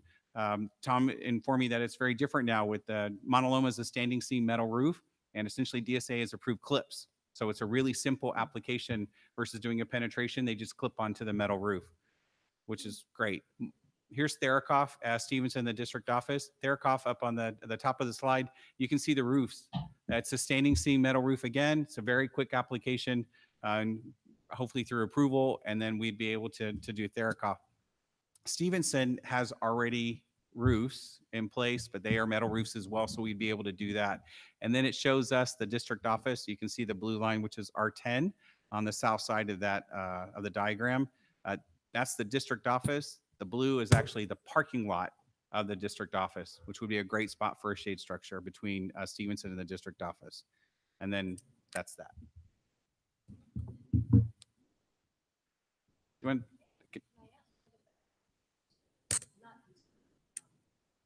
Vargas. We didn't do that one yet because it's not well, sorry, but it's not technically a site of what we have. But we could easily add that now into now that we have Vargas and knowing the. But I will say it will be a real challenge because we made a purposeful effort to keep as many trees around the perimeter as possible, and that's where the buildings are. And so shade will just go over the shade structure, go over the rooftop applications. We'd have to make sure it's a shade structure out in the yard. Might be a nice transition shade structure. We could add that, but it's not in this loop because we don't have that data right now. When you look at the Vargas campus, it's only the special ed preschool at Slater. Very few kids, very few staff. Their solar generation or their electrical usage is very small compared to now a campus of 450 students. But we can absolutely add that campus in as to a look. One of the things I want to talk about was financing. I just want to chime in that once we get to the RFP process, we actually, so Ms. Douglas is here and she can confirm this, we actually would work with a vendor to finalize what it looks like. And so what we're trying to show is the total amount of usage, but the placement of those. I think Sage went through, Tom, correct me if I'm wrong, you looked at the ideal spots that are current that you would sort of recommend. However, that doesn't mean that these are the final spots. And so we would work with Ms. Douglas or, another vendor, whoever's chosen, to look at what are the optimal ways to try and get to the 95% so that we can bring in the most revenue as possible. Is this time to ask questions about that, or was there more of the presentation? Anything else? Let me just add to that. So typically what happens in an RFP is that we'll go out and say, here's where you can put all this stuff, and the vendors come in and we'll make proposals. In a situation like this, where there are some sites which are really borderline financially, we generally recommend putting it all out to the vendors and seeing what you get back, because sometimes they do come back with really creative solutions. And if they can get a bigger portfolio, then they can usually reduce their pricing. And, so I'd recommend we just go out with probably all 10 sites, but we'll be working through that. But if you decide to go forward with it, just open it up and see what the vendors come back with.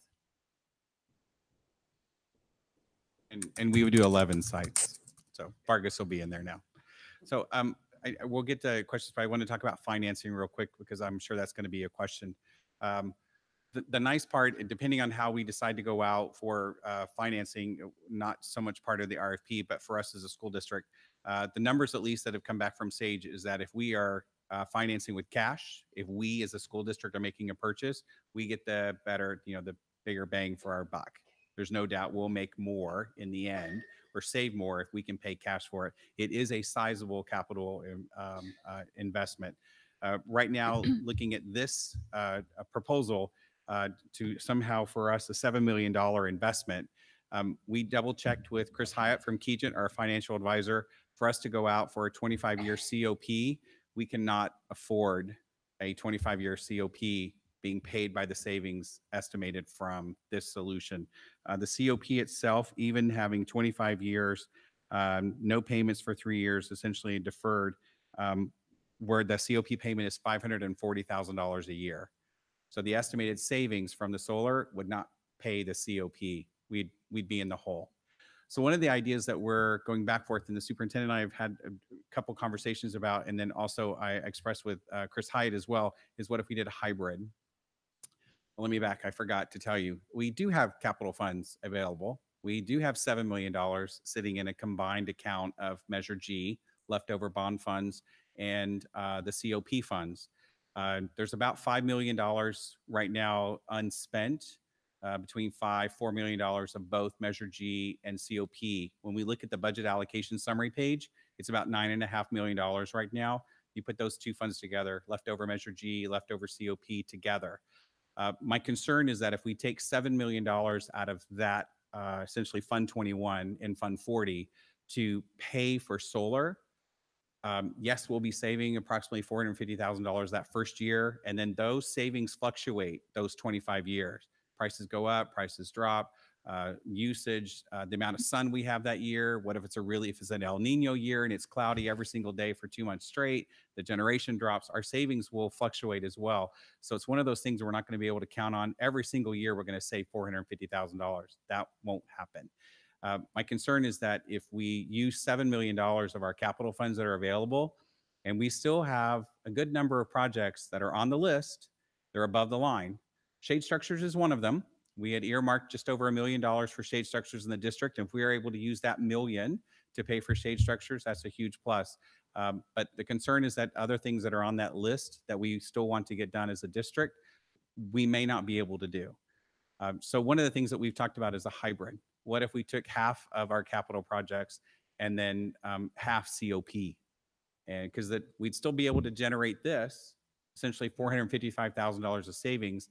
And if we did only $3 million or $3.5 million of COP, that payment is under $400,000 a year. So the savings generated from the solar would be able to make that COP payment, and we're only depleting our capital funds by half of that cost, not the full 7. So it's just an idea.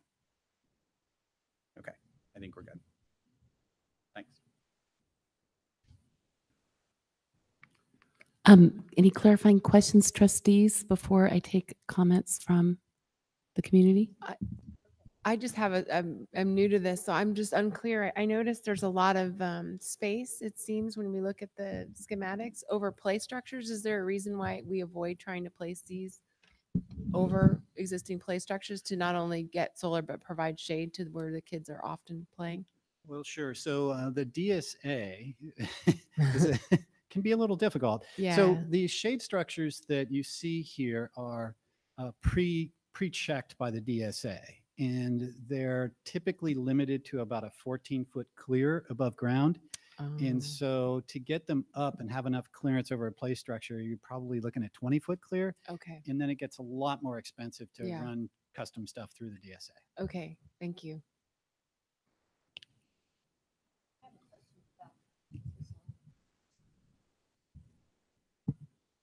I have a question about the financing that you were describing.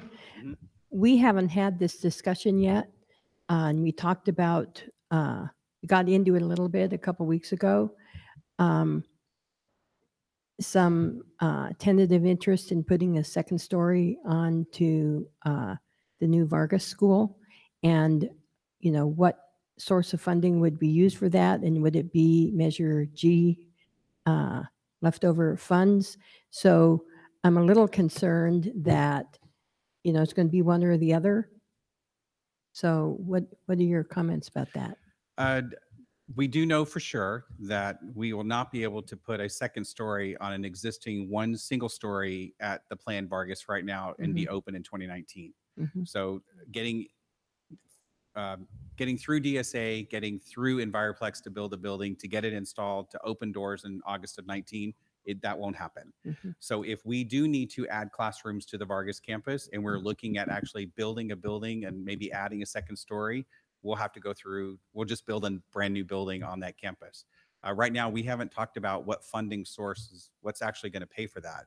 If it turns out to be that remaining balance in the COP, that we have that $40 million COP to open up the old Slater, now Vargas preschool district office, that then essentially the hybrid model that I just suggested is pretty much out the door. I would agree with you that it looks like it could be, it's either put solar in the district or add more classrooms at Vargas. Or we could look at other options in the district. Maybe there's an additional COP. Maybe there's the savings that we generate from solar is making a payment on the COP, and there might be another COP. My concern is that we're going to keep adding debt to the district that we are responsible for as a district with our funds coming in. Yeah. Can I ask you also, there's a little bit of a crystal ball component. Let me finish with this of when is the state going to release bond money? So, you know, I don't know, Dr. Rudolph, if you want to ignore that question and say what you were going to say. Just to remind the board that we plan on, so through the use of the RFP, and then also bringing back what it will look like to add at different sites, plus a pending project that we've talked about in closed session. I think it's in August, September, we'll have a better picture of what all the finances look like. And so what Dr. Clark is presenting to you are different options that you can sort of mull over and sort of chew on, so that when we get time to start talking about what projects are going to take priority, we'll be able to make a determination there. Because right now we're talking about at least if you did a COP here, it's possible there's another COP. So there's and his concern is my concern also. It's just about the amount of debt. I think we just need to prioritize which projects go to the front and which ones don't. The last thing I would say is that we do, at least for the Measure G money, have to utilize that within a certain time frame. Whereas the certificate of participation money, which is about 4 million, you have a lot more flexibility there. So our goal is over the summer, if we get the approval to continue moving forward, to bring all of those scenarios back to you and probably a series of meetings so that you understand the full picture before we take action.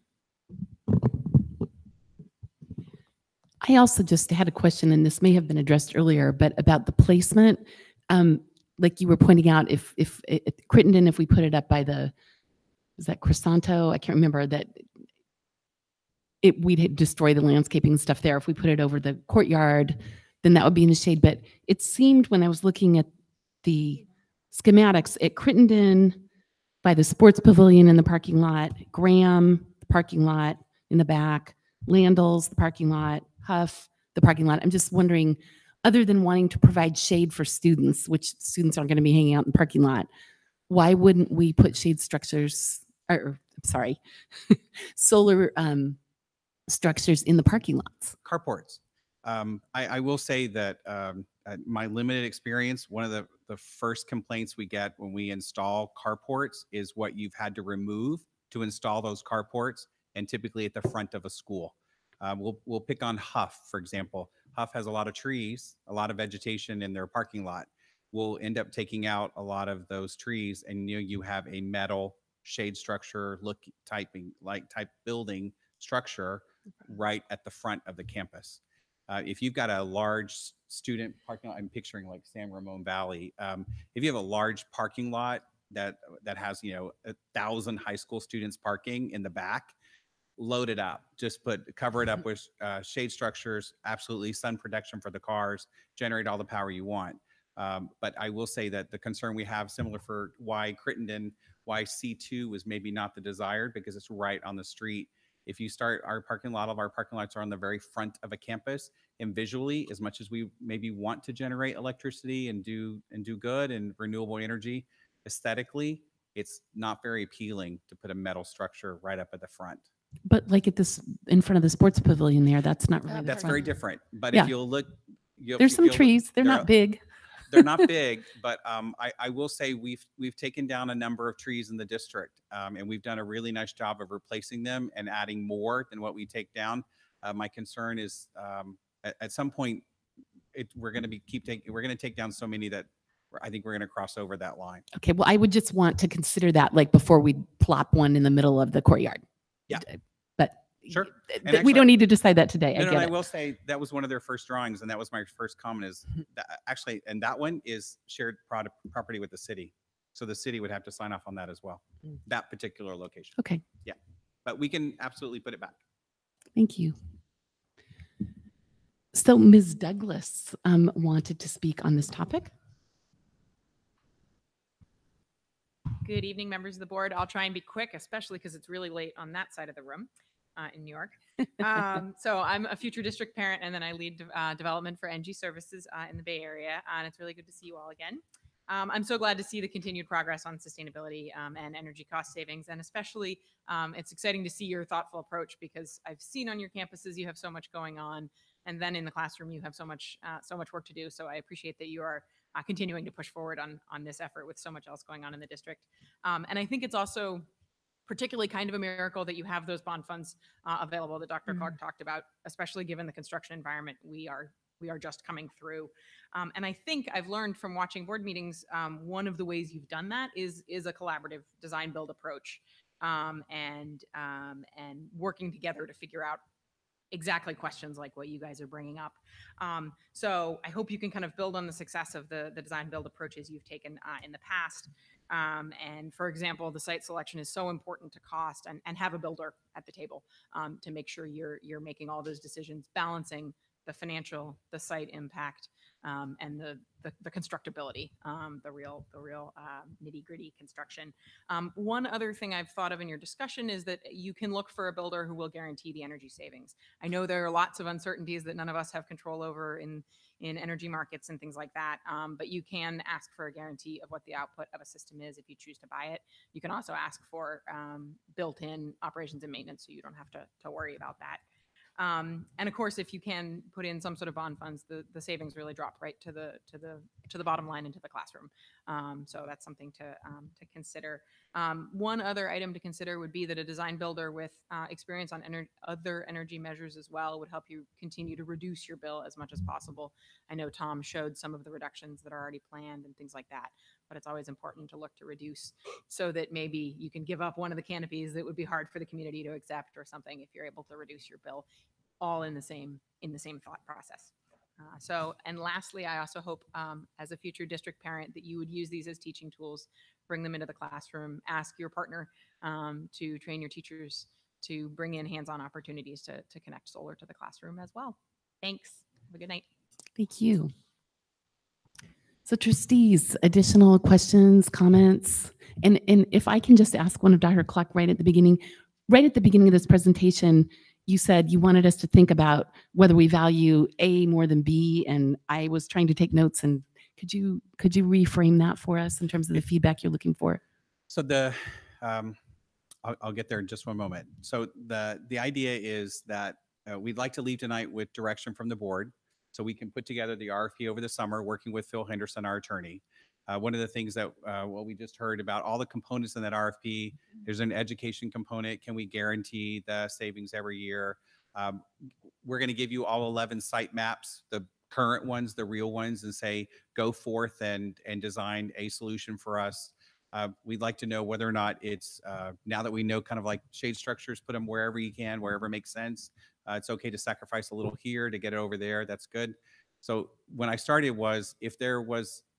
when it comes time to make that decision about which one's more important, is it more important that we generate electricity to save the general fund?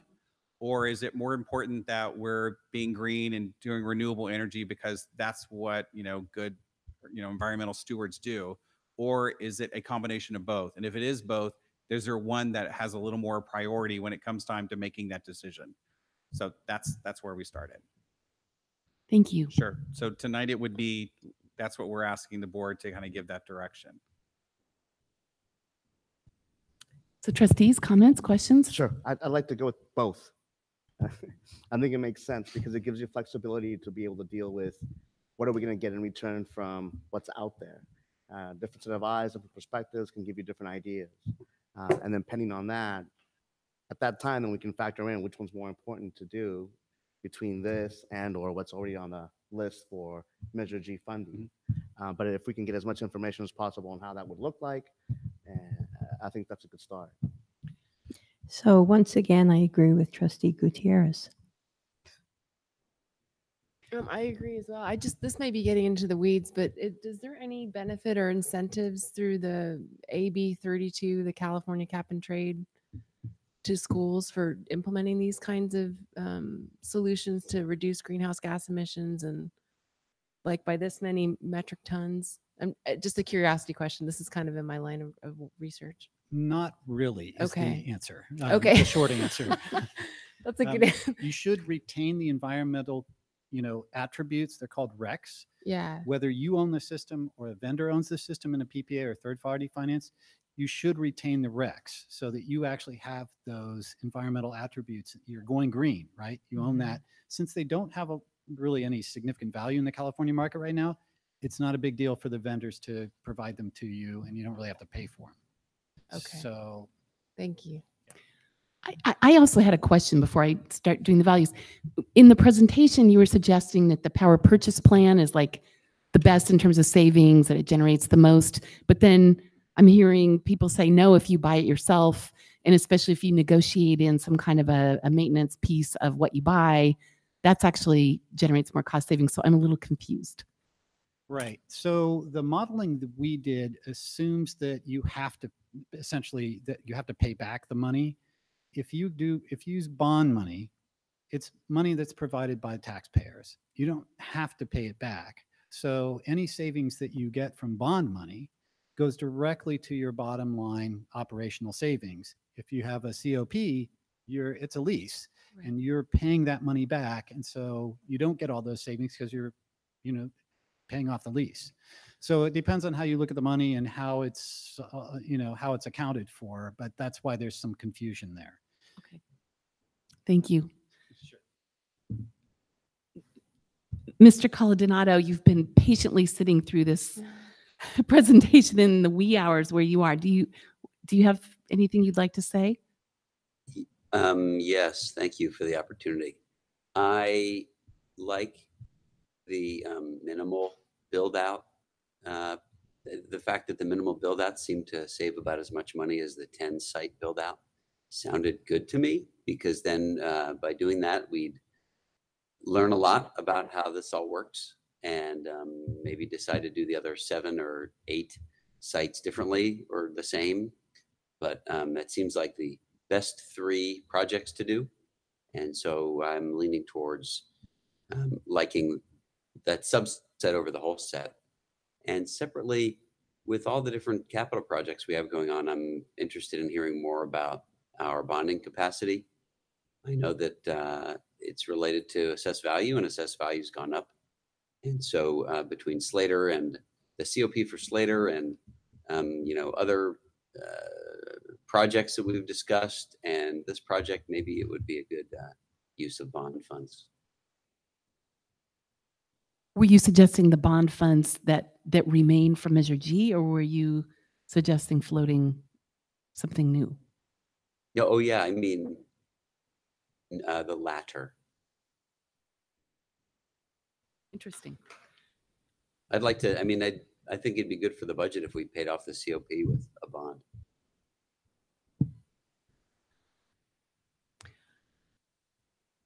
Well, I favor both. I like the cost savings, but I also want to be green. I mean, it's the year 2018. Energy's not, fossil fuel energy is going on. And I like the modeling, the environmental stewardship to our children. If there were a way to stage it so that you kind of start off with one and learn with another, I'd be open to that.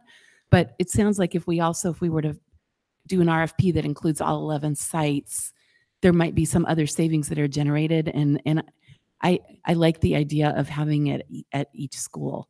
But I don't want to entirely sacrifice the aesthetics of the school and, how pleasing the school is in terms of, the face and stuff like that. So I personally like the idea of, at least here at Graham, this parking lot is not in the face of the school, although it sounds like maybe the initial schematics that we saw would provide much needed shade for athletic events. So maybe at Graham, we wouldn't need to put it there. But any rate, I'm sure we'll be creative. Like you say, the vendors know how to do this.